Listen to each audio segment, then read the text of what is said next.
Okay, so ready to start. Namo tassa bhagavato arahato sama sambuddhassa. Namo tassa bhagavato arahato sama sambuddhassa.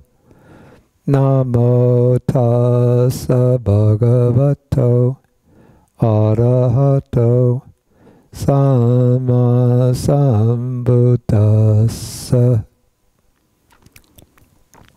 Today is October 6th, 2012. Okay, good morning, everybody.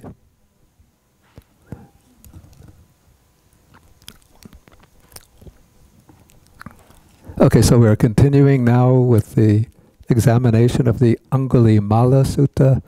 This is Sutta number 86 in the Majjhima Nikaya. And last week, first I spoke a little bit about the background story of Angulimala, which comes from the commentary. And then we examined the sutta up through the conversion experience of Angulimala. I think we only got through about paragraphs, section 7 last week. Is that correct?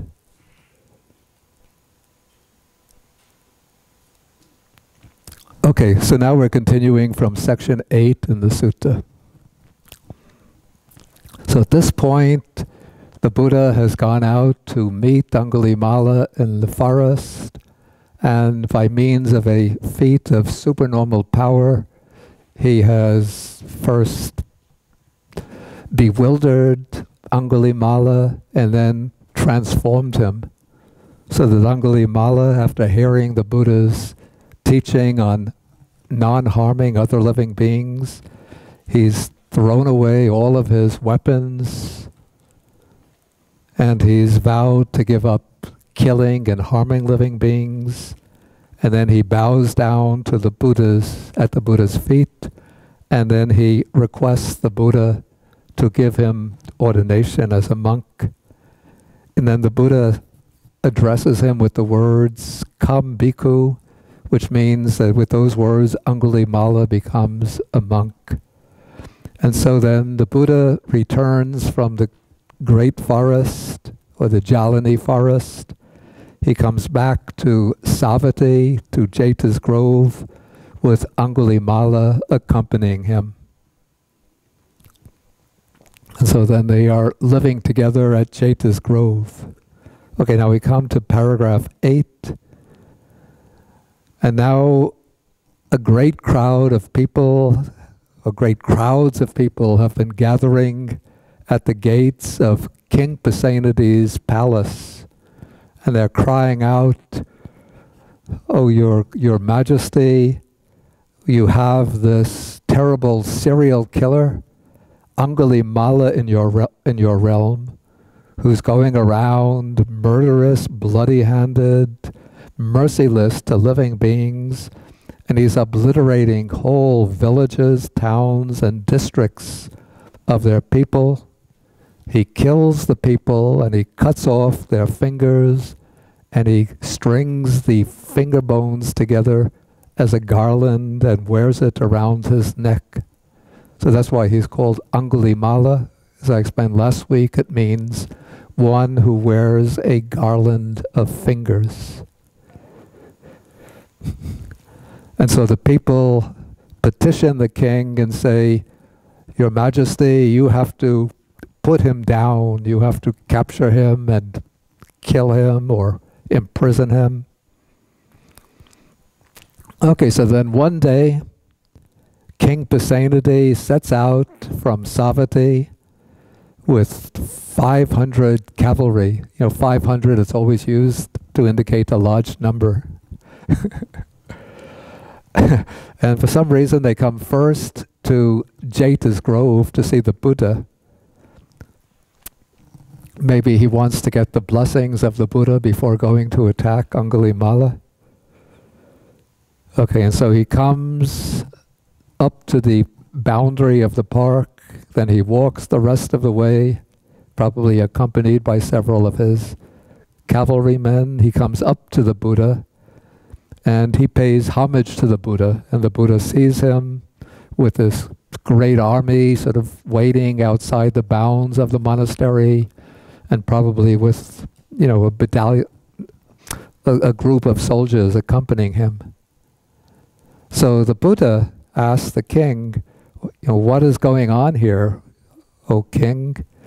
Is King Sania Bimbisara, that's the king of Magadha, the powerful neighboring state, attacking you? Or the Lichavis of Vaisali? The Lichavis, they were a republic to the south of the state of Kosala, or some other hostile king. And then King Pasenadi, King Pasenadi explains that it's none of these kings or other states that are about to attack him, but he explains that in his realm there's this terrible murderer named Angulimala, who's always killing people and forming a garland from their fingers. Then there was actually a mistranslation here. The last sentence in paragraph 10, do you have in your edition, I shall never be able to put him down? It should actually read, I shall put him down, Venerable Sir. Okay, so King Pasenadi, with this, he declares that he is on the way to enter into the great forest and to search for Angulimala with all of his soldiers, to capture him and either kill him or imprison him.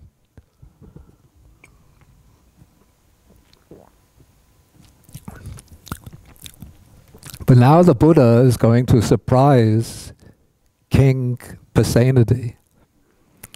And he does so by asking a question, almost as if, it would seem almost to King Pasenadi, almost as if the Buddha is pulling his legs or trying to play a joke on him. The Buddha says, Great King, suppose you were to see that Angulimala had shaved off his hair and his beard, had put on the ochre robes, and had gone forth from the home life into homelessness. You know, that would seem almost very, very unlikely, very improbable. And then not only had he gone forth to become a monk, but he had taken upon himself the vows to abstain from killing living beings, from taking what is not given, from stealing, from false speech, that he's eating only one meal a day, and that he is celibate, observing brahmacharya or celibacy, virtuous, and of good character. So this is sort of laid out as a hypothetical, just so the Buddha can ask, how would you treat him if you were to see Angulimala in such a condition? And then King Pasenadi replies that he would treat him just in the same way as he would treat any other venerable monk. He says, Bhante, I would pay homage to him, and I would rise up for him if he comes into a room, and I would invite him to a seat, and then I would offer him to accept new robes, to accept an offering of alms food. I would have a dwelling place constructed for him. I could offer him any medicines he might need. And then he says, or I could certainly arrange for him lawful guarding, defense, and protection. Because normally the king wouldn't offer that to another monk, but in the case of Angulimala, the king would think that other people would be ready to come and catch him and kill him. So Angulimala might need the special protecting guards around him. But then the king says, in a sense, he says to the Buddha, of course that's a ridiculous idea. That terrible killer who's so evil, so bloody-handed, how could he ever be so virtuous and restrain himself by such rigorous precepts? Okay, at the time it said that the Venerable Angulimala was sitting not far from the Buddha. And so then the Buddha extends his right arm, I guess certainly in the direction of Angulimala, so that the king's attention, his head turns in the direction of the Buddha's hand. And the Buddha says to King Pasenadi, "Great king, do you see that monk sitting there? That's Angulimala." And first, probably the king went through a moment of utter disbelief. But then when he looked again, he would have seen that, this was not like a small-size monk, but probably a big monk with strong arms, big chest, very powerful-looking face. So he sees him sitting there. And then when the idea occurs, perhaps that is Angulimala. He becomes frightened, alarmed, and terrified. If Angulimala is just killing people, here I am with just a few soldiers around me. Maybe Angulimala is going to come and get me. Is this working, or did it go out? Usually it gives a signal when the battery goes out.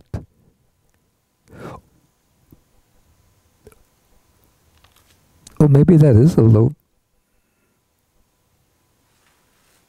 The red light.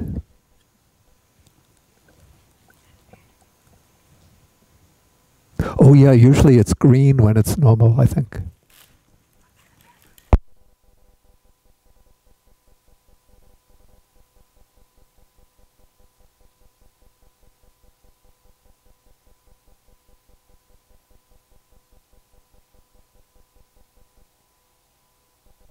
Okay, anyway, those are new batteries now.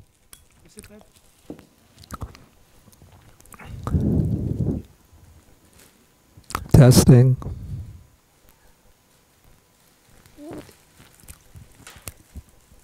Testing, 1, 2, 3. Is my voice coming through clear in the back? Can you hear me clearly? Okay. Testing, 1, 2, 3, testing. Testing, 1, 2, 3.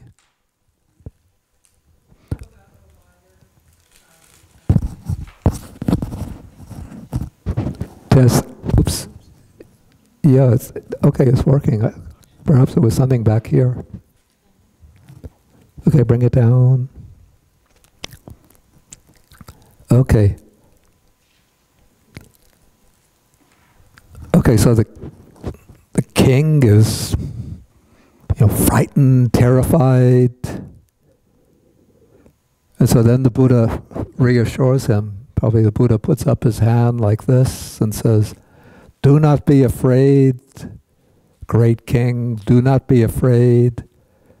You have no reason to be afraid of Angulimala." Okay, when the Buddha speaks, then of course the king has full confidence in him. So the king calms down and all of his fear dissipates. And then the king goes over to Angulimala, and we have to remember that to remind you of what I said last week, that Angulimala was the son of one of the Brahmins in the court of King Pasenadi.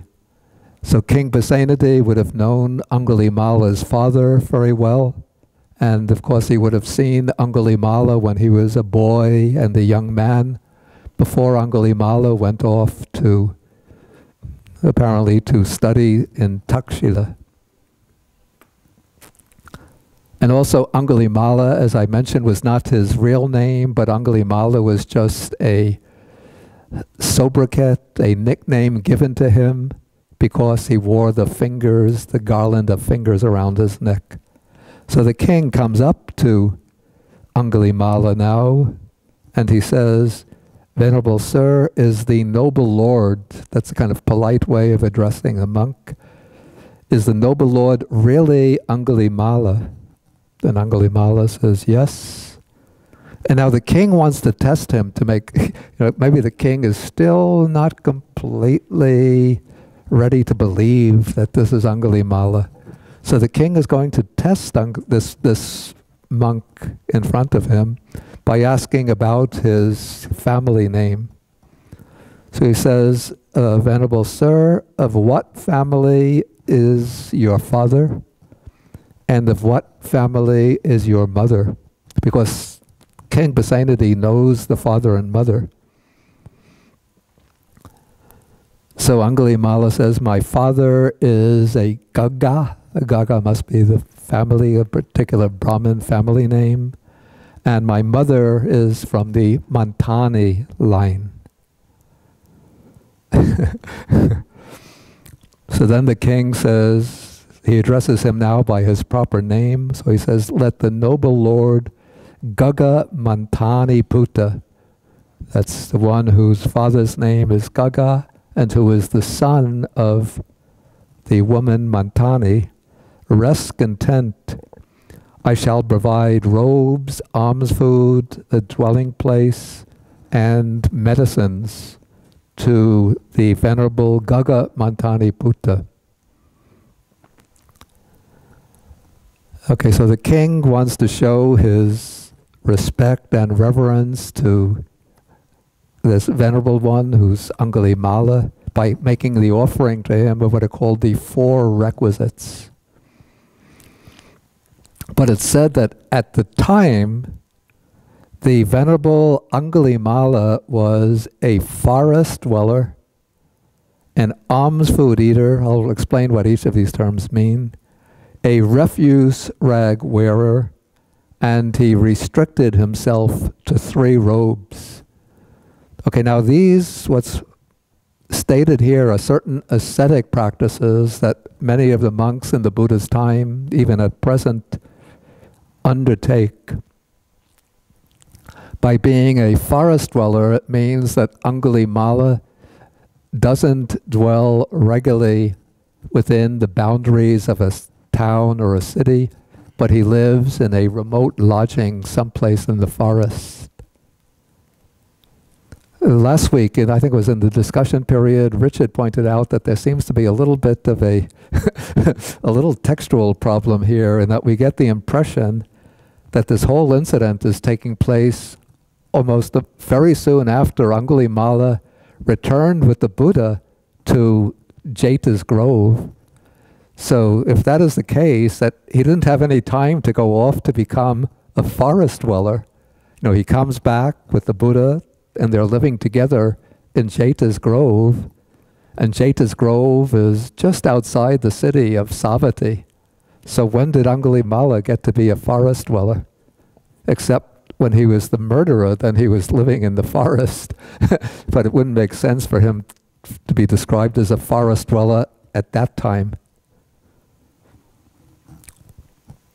Perhaps there's actually a longer time interval here than the text suggests, so that after Angulimala returned with the Buddha to Jeta's grove, he learned some of the basics, some of the basic Dharma teachings, some of the ways of the monk's life, and then maybe after a few weeks he went off to live in the forest.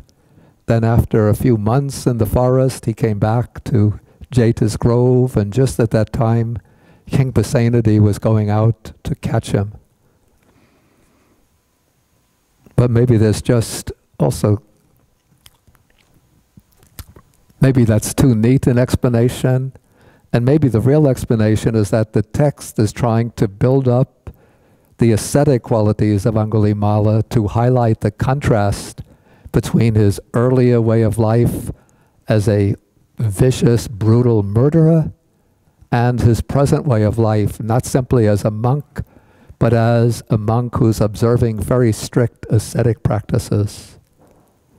Okay, so Angulimala, he's described as a forest dweller. Now, an alms food eater, in a sense, we always say that every food, all the food that a monk eats is considered alms food. So even when, when I go up to the dining hall and then the food is put out on trays and I take it, and all of the monks and nuns take it, we still say that this is alms food because it's always offered to us. But in the strict sense, what is meant by an alms food eater is somebody who makes the vow not to accept any food that's brought to a temple or monastery and given to him, and doesn't accept invitations to go to houses to accept a meal, but rather he makes the vow to eat only the food that he collects in his alms bowl by going from door to door. And so if he goes on alms round and he gets a lot, as sometimes happens, then he'll bring it back to the monastery and share it with the other monks. If he gets a little, then he just makes good for the day with a little. So one just takes one's chances, because as one goes to different places on different days, things will balance out. Some days one will get a lot, some days a little, but generally one will get enough to support oneself. During my own days in Sri Lanka, sometimes, especially when I was staying in the city, I used to like to go on alms round. But many days one has to do with what we used to call bananas and bread days. So people don't have any, are not expecting the monk to come on alms round. They don't have any food prepared. So one house will give a slice of bread, another house will give a few bananas, and then one just collects some bread and bananas and goes back to the monastery, and one subsists for the day on bread and bananas. I mean, it's a lot more than a lot of other people get each day. And then usually if you go to one area, the first day you get bread and bananas, but if you go there for the following 3 days and people are expecting you, then they'll have food prepared waiting for you when you come. So if you become a monk in Colombo, I could tell you the good streets.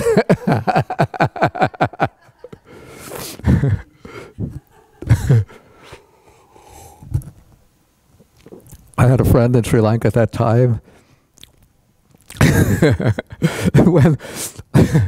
when I was finished preparing the edition of the Majjhima Nikaya, and I was writing the introduction, he said, make it a point in the introduction to drop indications of what are the good streets for alms round in Colombo.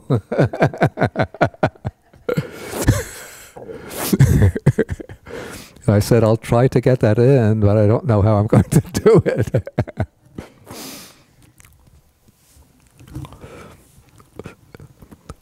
Then he came to visit me a few months ago, and he said, you know, I looked at your version of the Majjhima Nikaya and I'm really disappointed in it. I said, why? A lot of people are liking it. And he said, remember we made an agreement that you would indicate the good streets for alms round in Colombo? I read the introduction and you didn't say anything about that. Okay, so that's the practice of the alms food eater. What's called the refuge wearer means that one makes the vow not to wear ready-made robes. Like this is a ready-made robe. So, you know, it's already, the pieces of cloth are already sewed together, you know, by probably a professional seamstress, is that what they call tailor, then dyed a nice color and folded nicely and just ready to wear. But a refuge robe means that there are some monks, and even today there are some, but not as many, who make the vow to prepare their robe from pieces of cloth that they will find discarded. And usually the way they would get what they call the refuse rag is to go to the charnel ground. In the charnel ground, they wrap, I hope, this is, again, I have to put the warning for those with rather sensitive minds. I'll give you 30 seconds to leave. They go to the charnel ground where they wrap the dead bodies in this white cloth and just discard the bodies. Or maybe they just take a cloth to cover up the private parts and cast the body there. And so then the monk who wants to make a rag robe would go to the charnel ground with a knife and cut off pieces of cloth and bring them, after collecting enough pieces, bring them back to the monastery and then cut them into the proper rectangular shapes and make the strips and sew them together, then wash all of the cloth, dye it, and then he'll wear that as a refuse rag robe. They call it pangsakula. Literally, it means a dust cloth. Okay, and then he restricted himself to 3 robes. So basically, the monk's sort of outfit consists of 3 robes. There's the underrobe, which is somewhat like a sarong. That's what the Indian men in India and traditional Sri Lanka wear, like a little bit like a skirt, like a long skirt. Then there is this is the upper robe, and then there's something sometimes called an outer robe or a cloak, which is exactly like the upper robe, except it's double thick. So when the weather gets cold, as it sometimes does even in South Asia, one will put that cloak over the upper robe. So you have, even at that triple thickness, this is a single piece of cloth. The cloak is a double piece of cloth, and so that will protect one from the cold.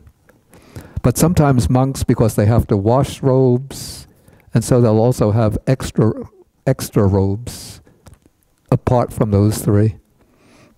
But somebody who wants to observe the ascetic practice makes the vow to use only 3 robes.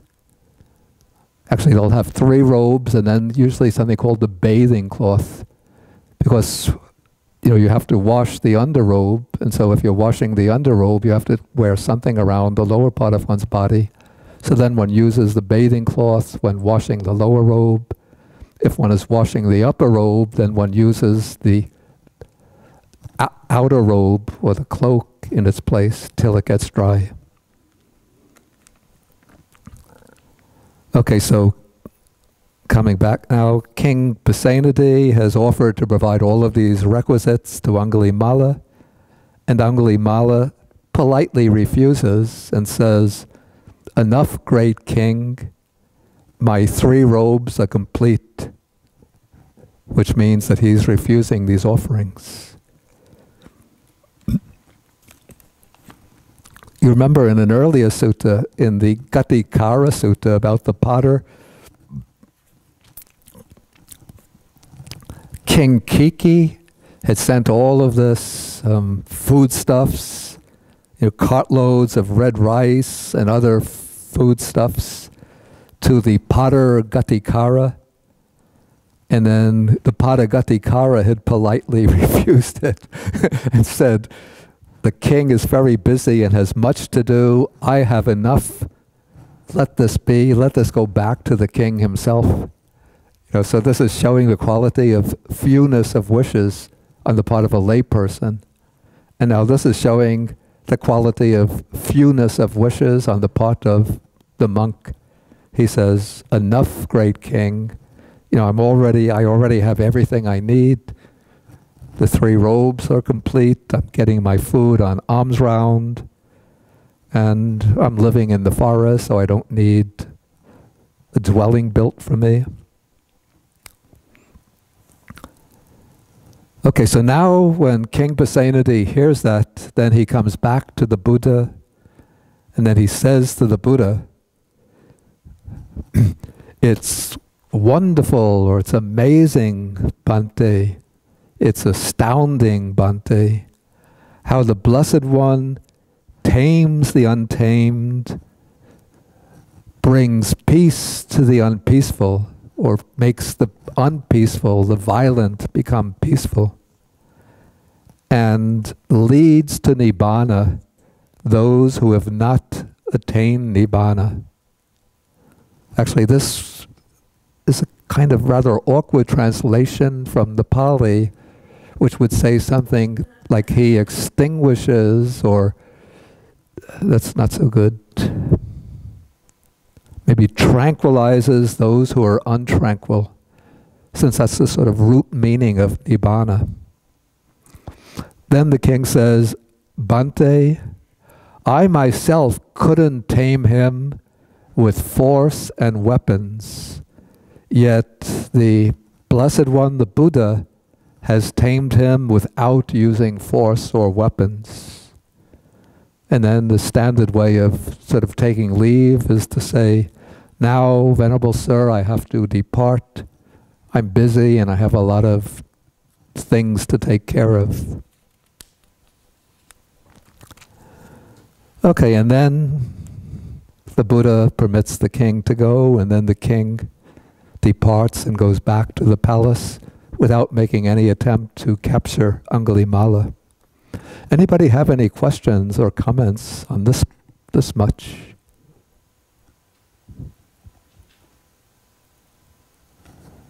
Dana? Just a curiosity, at alms round. In Sri Lanka, there's lots of bananas growing on trees.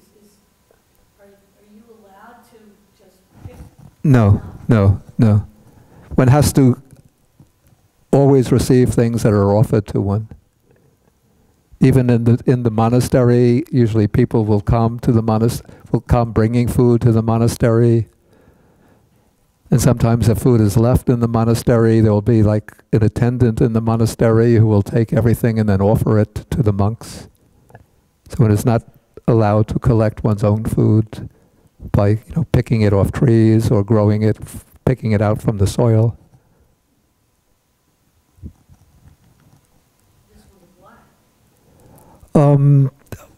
This was a convention in the time of the Buddha that those who give up the household life, put themselves in a position of what they call living on faith or trust in the generosity of the householders. And it was already like a well-established convention, not only amongst the Buddhists, but all of the ascetic communities. Their followers would always depend on either going on alms round or else depending on lay people to come to their monasteries or their dwelling places to make offerings to them. And so that would establish a kind of bond of solidarity between the renunciants and the lay people. And this would be convention followed in relation to the ascetics and wanderers of any tradition. So it wouldn't be the case that Buddhist lay followers would only give alms to the Buddhist monks and nuns, not to the others. But there would be wanderers of belonging to the Jains, the Ajivakas, various other sects, sannyasis, and they would all live on going on alms round. And so lay people would always bring forth this mind of generosity and support them by making offerings whenever they come. And that convention still continues, and especially in Burma and Thailand. In Sri Lanka, it's become not so common for monks to go on alms round, but some do. And in some monasteries, more recently, there's been a tendency to revive that practice. Yeah. Continuing on the discussion, would it be okay for someone to give you money? No. One is not supposed to receive money in place of alms food.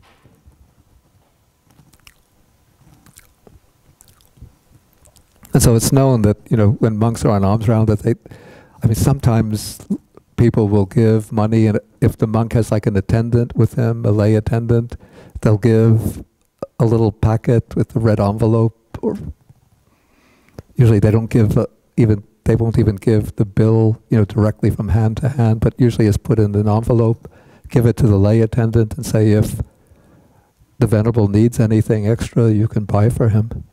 But in these countries like Burma, Thailand, Sri Lanka, generally lay people, if they're expecting the monk, they'll already have something prepared. If the monk turns up unexpectedly, they'll give slices of bread or some fruits that they have available. Any other questions or comments?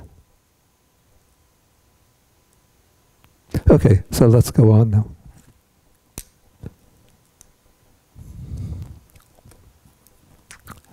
Okay, this is an important incident that is put in here in the sutta.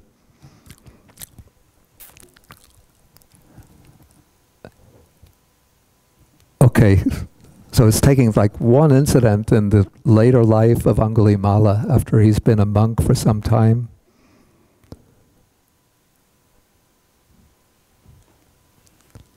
Okay, so one day in the morning, the Venerable Angulimala dressed, and taking his bowl and outer robe, he went into Savatthi for alms. Okay, as he was walking for alms from house to house, he saw a certain woman in difficult labor, that is, having difficulty in giving birth, not doing some difficult work like breaking stones. So she was in difficult labor and painful labor. And it says, I think the commentary says that what happened is that they call it the fetus, still at that point, had turned in the wrong direction when coming out through the birth canal, so that the fetus had gotten stuck in her birth canal. And so if she had continued in that condition, probably both of them would have died. Okay, so when Angulimala saw this, he thought, how sentient beings are afflicted. Indeed, how beings are afflicted. Okay, then after he collects his alms in Savatthi, then he went back to the Buddha and he reported to the Buddha what he had seen and the thought that came into his mind. And now the Buddha gives Angulimala some instruction.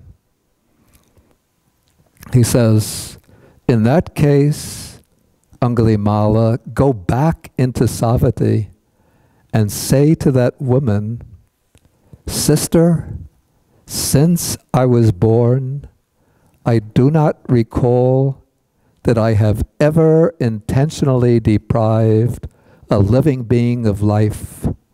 By this truth, may you be well, and may your infant be well.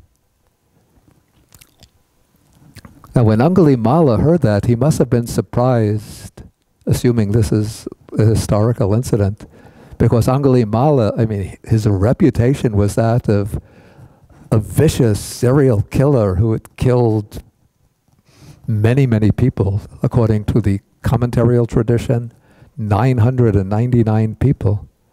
And now he's being instructed by the Buddha to go back and say that I have never intentionally killed a living being.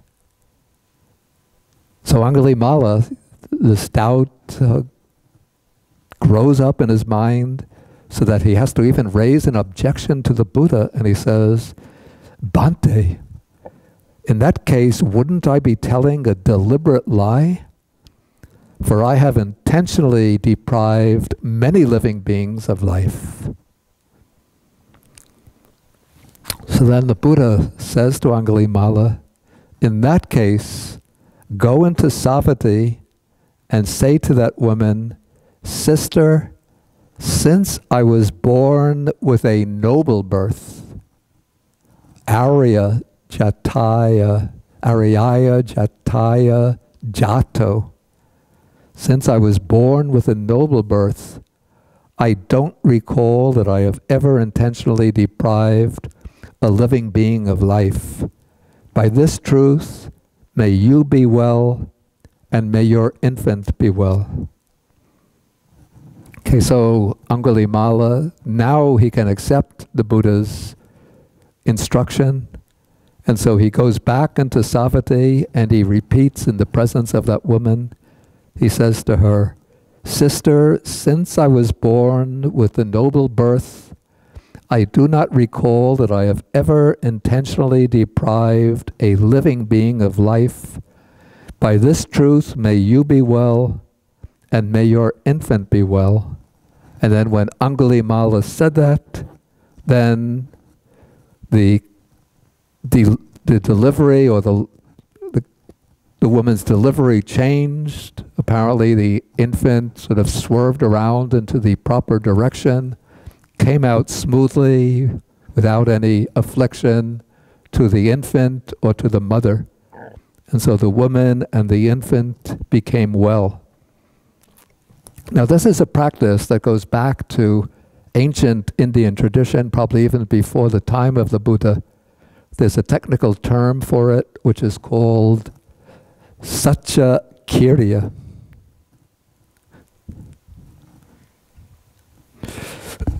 Oops.